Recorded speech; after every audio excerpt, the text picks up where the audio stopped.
you're just getting into exercise Yeah. now or this January, Yeah. I would start with, if you're looking at 3 months, I would start the first 6 weeks or even the first 4 weeks at steady state. Then you can start doing smaller bursts, on your own. Yes. And then you can start doing some sort of higher interval training over the next 6 weeks after that. Okay. Now, if you're a person that has been working out, I would actually combine both.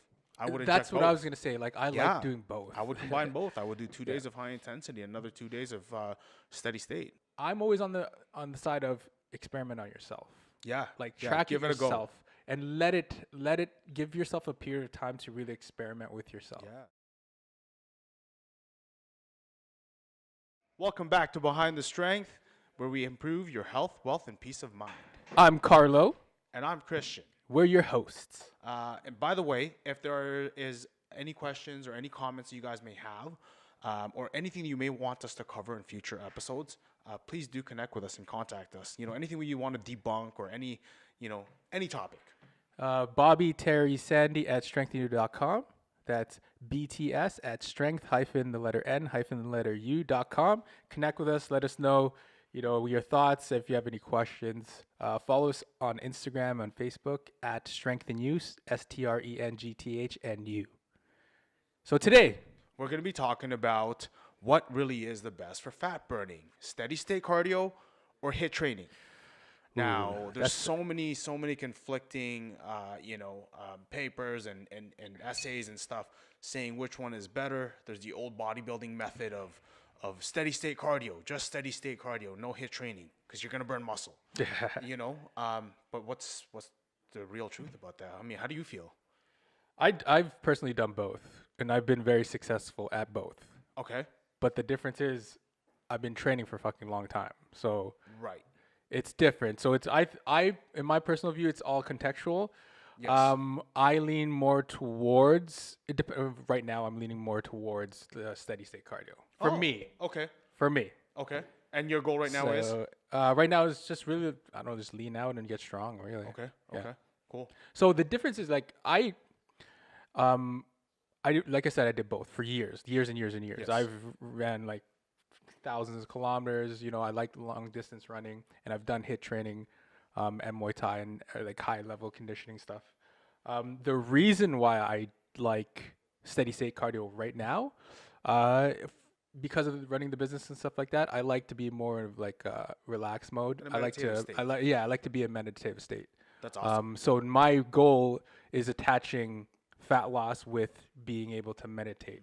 So that's why I like it. Cool. High intensity interval training for me, although it's great for like whatever, if you hit pads and fucking go all in, I just don't want to get to that level. Like raise high, that's like the stressor mentality. Right? Yeah, it's a stressful situation you're putting yourself in. At the time, like when you're doing it's fucking stressful, then you feel great after. I just don't want to deal with that right now. Yes. So what are your thoughts? What do you like? Listen, I want to actually just like break down each of these things before we even start saying what we like or whatever. Yeah. But by the way, I just if you're gonna talk about this shit, especially people on the internet, put your body through it, and put your body through it again and again. Yes. Right. Yeah. Like the reason we could talk about it is we've been doing this shit for years. Yeah. Be experienced with your own body. Yes. We both did the whole fucking, because we're in the bodybuilding era where you put on baggy ass clothes, you walk on an incline. You know what I mean? Because that's what the big dogs were doing. Yeah. Get on a bike. Yeah. Pedal it out for half an hour, 40 minutes. So let's explain steady state. Steady state cardio is more like a longer duration type of cardiovascular or exercise, whatever, and you're keeping your heart at a steady rate. Now, old mantra would say that your best fat burning heart rate is roughly around between 120 to 135, 140, depending on your age and whatever. That also varies. Was it like 60% of your max? Something like that. Yeah, not even 70. 60, right? Just about. Yeah, 60 to whatever. And so they say it's great for fat burning, but remember, fat burning only happens after about 20 minutes. Yeah. Now, usually, depending on what you're doing, it's going to be a little bit of a lighter impact. And like what people keep thinking about, walking like on an incline, running, a slight jog, getting on an elliptical, getting on a bike, and we're talking about not doing any bursts. Swimming. You're literally maintaining, let's just say your heart rate at 125, 130 beats a minute. Yeah. And you're just maintaining that. Yeah. Right. Now, some days it might be higher, some days it might be lower, but overall, what you're trying to do is just keep your heart rate pretty steady. Yes. Hey, would you consider lifting, a good amount of weight, not too much, that pushes your heart rate to like 60%, and continuously doing that, would you consider that cardio? Oh yeah, of course, because you're still getting your heart rate up. Yeah, yeah. It's some sort of cardiovascular method, for sure. There's a cardiovascular aspect of it involved Like because it's obviously getting no rest though, right? Like Yeah. imagine that. Yes, of That's course. interesting. I've never tried Now, that before. Yeah, it's pretty much circuit training, right? Yeah. So the type of circuit training you're used to is high intensity, boom, boom, Yeah. boom, boom, boom, right? So steady state definitely has its place, and it's been tried and tested, and it definitely works for fat loss, right? Yeah. You do it for a longer period of time, anywhere from 30 minutes onward to 60 or whatever it is. A lot of people like to do it pre-breakfast, so before you even eat, right? They say that's the best time for you to be, What is your take on that? Do you like doing that? I know some people hate doing cardio, any type of training on an empty stomach. Everything in context. When I was bodybuilding, I was using it. I was doing that Did you first thing in the find morning. yourself becoming flat at all, or no? For your body? Always, but it always comes back up with a meal. Okay. Right after that, usually, and at that state, your body's metabolism so fast that pretty much what you eat affects you right away. So I believe in both. Yeah. If you're trying to burn fat in the morning, or if your fat burning is your goal, then yeah, sure, like go fasted cardio, go do that. Right? I've done that for years. Like I love it. I personally wouldn't suggest going fasted high interval training because Yeah. your body's not going to get the maximum output. Yeah. You have to remember with high intensity training, you're doing short bursts of just basically, intervals, So seconds. I wanted to hit that point actually because you're the high intensity training. I guess people can't wrap their head around, and it's hard because I was like this for a while too. Like, fuck, okay, if I'm gonna burn fat, I shouldn't eat anything because I could utilize that, right? Yes and no. I mean, in your head, a lot of people's thinking is that Yes way. and no, but you also start to tap into your muscle stores, which is you go. Yeah. right. So there's the fine line. Okay. How do we know at what point? You really don't, right? Because food is metabolized in your body, uses energy for the current thing exactly that you're doing, right? Exactly. Yeah, okay. Now, if you're not doing anything for the next little while, then why eat a heavy meal or whatever it is? That's just gonna store, right? Yeah. Or whatever it is that you're eating. So the high intensity part fuel your body to push harder at that moment. So you can Yes, burn of more course, because initially you're using a lot of ATP. Yes. What is that? Adenosine triphosphate, which is basically your initial burst of energy. Okay. Right. So it's the first thing that kicks in when you're gonna go and lift weights or when you're gonna go do a 100-meter sprint. That's the first thing that kicks in. Okay. Okay. So for the first 10 seconds of exercise, that's what's going on. I don't want to get into the whole digestive thing yet. Yeah, that's another podcast that's on itself. a podcast on its own. But basically, when you're HIIT training, you're doing shorter bursts. Yeah. So with HIIT training now, you're usually doing a little bit more higher paced, faster paced. Your heart rate in the overall sense will be higher. So it'll be in the 150s, the 160s. Percentage of max heart rate, would you say? Man, 80, 70 plus, 75 plus. Yeah.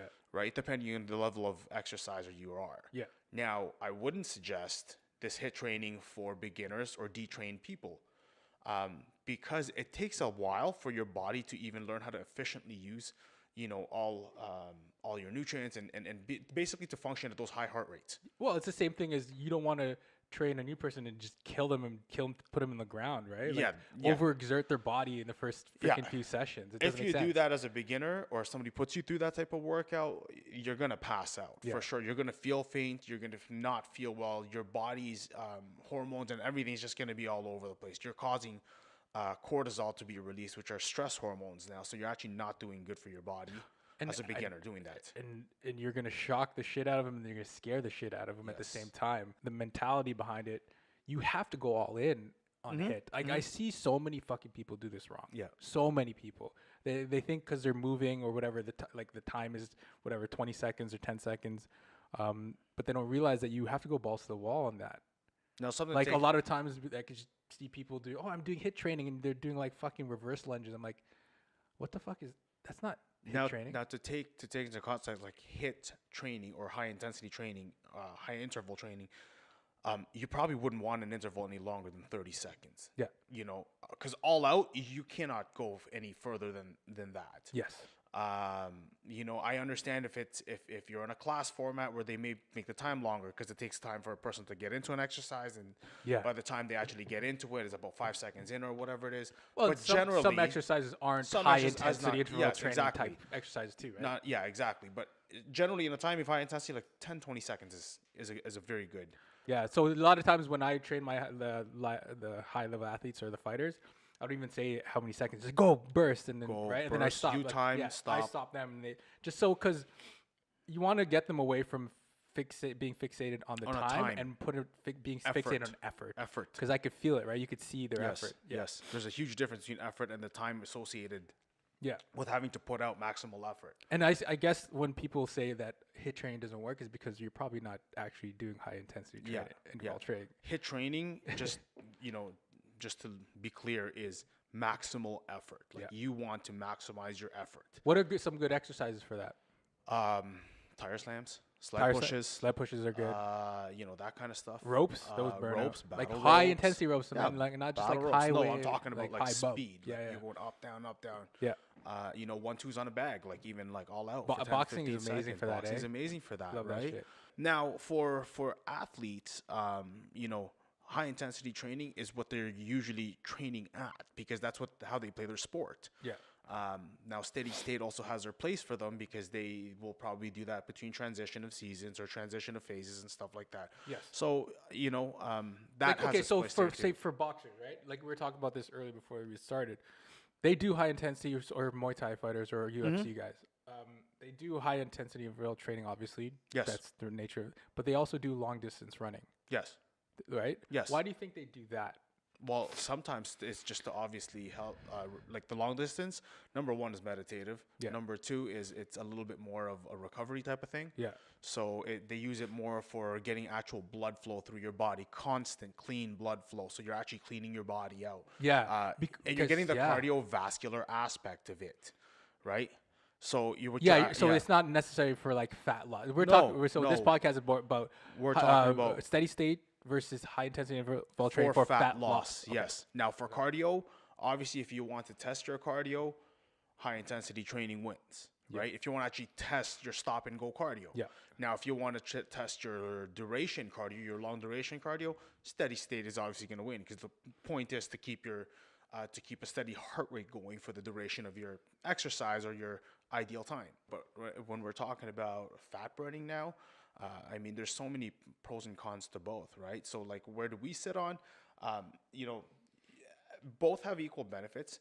You really just have to kind of find where you're at with your program. Obviously, as a beginner, we would not be doing HIIT training. Absolutely not. If you're a detrained person or if you're just getting back into it, like come this January, don't start at high intensity intervals. Don't do that. It's horrible for your body when you start because your mechanics aren't even there yet. How would somebody know that they're okay? They should. Okay, now it's time. I could do high intensity interval training. You know what? Be able to last through a workout for an hour first at a regular steady state. Like a workout, I say, like you can get your weight training in and your cardiovascular within the hour, right? Okay, so what if I'm running for say 20 minutes? I start or whatever. I'm rowing. I'm in the rowing machine or whatever elliptical. And I've been doing that for couple weeks now. Yes. Like, how do I know? You could start doing bursts. You could test it out. Yeah, What's a good tester? What's a good tester for these guys? Well, try 10 seconds fast and 10 seconds slow. Okay. Or 10 seconds fast and, if you're going to start 10 seconds fast and 20 seconds slower. Yeah. Moderate. Don't just stop. Go moderate. Okay. So 10 seconds, like say, say a sprint. Yeah. And then 20 seconds chill out. And I would start at a lower sprint. So you're not going full out the whole time. Yeah. You have to remember that you're building up to that. So you'll say go at 75% or, then you'll go with the next one at 80%, then at 90, then at 95. Then maybe you'll top out once or twice. And then you're going to work your way back down. Right? Okay. That's a good way to do intervals because there's no way at all that somebody's going to go and top out every single round. Yeah. It takes a while to get warmed up and get your groove going to begin with. Now, you got to keep in mind for fat burning, what they say is that, your body doesn't actually burn or go into fatty acid mobilization until about 20 minutes of exercise. So that generally in a steady state cardio, they'll go for over. That's why I said earlier from 30 to 60 minutes was the old school train of thought. Yes. Now with HIIT training, you are burning a lot more calories in shorter time. And so therefore you can probably tap into your fat storage a little bit sooner. Right? And also with HIIT training, what it does is because it takes your heart rate up so high, it allows to release a lot of hormones in your body, particularly growth hormone, because it wants to recuperate. Yes. And also what that does is it actually allows you to burn fat a little bit more throughout the day rather than just at the moment. Yeah. So your metabolism's always fired up? Yeah, for the most part, right? I mean, both have an equal play in your training because, I mean, depending on what your goal is, obviously, my best suggestion is this, is like, if you're going to ask me what's the best for fat burning overall, I would say HIIT training myself. Yep. Overall, because you're not only burning fat for the moment, but, you know, over the duration of the day. Yes. Right? Now, it does take a little bit more toll on your body. It's harder impact, higher on your joints. And steady state cardio does have its place. So depending on what phase you're in of your training program, we've talked about phases before. Yep. And depending on what your goal is at the time. Again, during transitions of hard periods of training, you can also use steady state, right? And you could still maintain fat burning while doing that. So my question to you is, okay, if we were to put, say I wanted to lose X amount of fat or X amount of weight in 3 months. Okay. Or say, 3 months. Will I get better results if how many times a week should I be doing HIIT versus how many times a week should I be doing HIIT probably like 3 times. Steady state cardio? Same thing, 3, 4? 3 times. Steady state maybe like 5. So, okay, so that, I guess that's what, that's why people don't like it, because you have to do more of it, and it's lasting longer. Of course you do, because you're not burning as much calories over the time, right? Okay. Regardless. Would it benefit me now if I do, so if I'm burning more calories doing HIIT, maybe I'll fucking add 2 more. I could do 5 days, now 4 days. But you're talking about the neurological recovery now. Okay. And the recovery. So your recovery and your nutrition has to be on there's so much in play. When you're talking. So we're talking regular. Okay, let's talk regular people then. Everybody who's just not a 9 to 5 or whatever. 3 months. A regular person living. Now this person's been, let's just say, training for a while.